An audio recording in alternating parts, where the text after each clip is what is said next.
অনেকে দেখবেন বলে আমি আসলে ছোট মানুষ, আমার আসলে এত টাকা পয়সা নাই, গরিব মানুষ। এই গরিব মানুষকে যদি আপনি ডাকেন, এ গরিব এদিকে আসো, তখন অবস্থা কি হবে বলেন?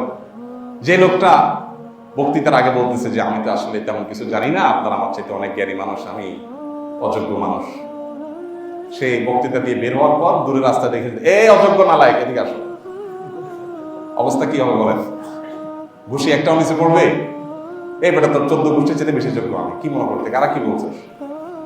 তো মানুষের সামনে এরকম মেকি বিনয়, এটা জাহির করা খুব সহজ কাজ, নাটক করা খুব সহজ কাজ, অভিনয় করা সহজ কাজ, ভেতর থেকেই নিজেকে বলা যে আসলে আল্লাহকে আমাকে জাহান্নামে দিবেন কিনা আমি জানি না, জান্নাত দিবেন নাকি জাহান্নামে দিবেন আমি জানি না।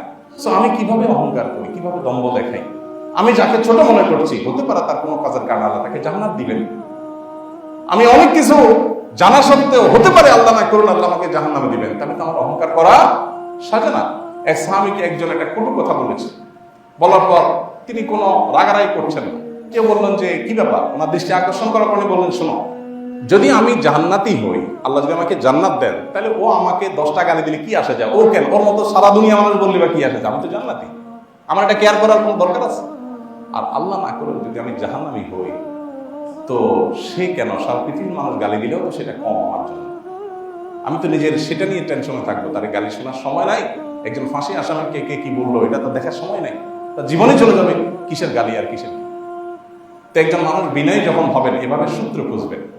মেহমানদারিতে দাওয়াত দিচ্ছেন, মেহমান আসছে, 10-15 পদ করছেন, করে এরপরে বলতেছেন মেহমানদের সামনে দিয়া খাওয়াইতে বসায় বলতেছেন যে ভাই আসলে আপনার ভাবির শরীর আজকে ভালো না, আর আমিও বাজারে যেতে পারি নাই, এই জন্য ওই ভর্তাটা করার কথা ছিল, আপনাকে কবুতর খাওয়াইতে চাইছিলাম, ওই আইটেমটা করতে চাইছিলাম, হয়ে উঠলো না, মানে আপনার ভাবির শরীর খারাপ দেখে আমি আজকে দেখাতে পারলাম না, আমি আজকে বাজারে যেতে পারি না, হলে আপনি দেখতেন যে আমি কি করি। এটা হলো এক ধরনের অহংকার। কিন্তু শোনা যায় কি যে ভাই আসলে কিছু করতে পারি না, এটা যে সবসময় অহংকার তা না, কিছু কিছু ক্ষেত্রে এটা আমাদের ফর্মালিটিস, কিন্তু কিছু কিছু ক্ষেত্রে আমার অহংকারের পর্যায়ে চলে যায়। অর্থাৎ অহংকার এমন একটা জিনিস, প্রকাশ হবে বিনয়ের, আসলে সেটা কি অহংকার।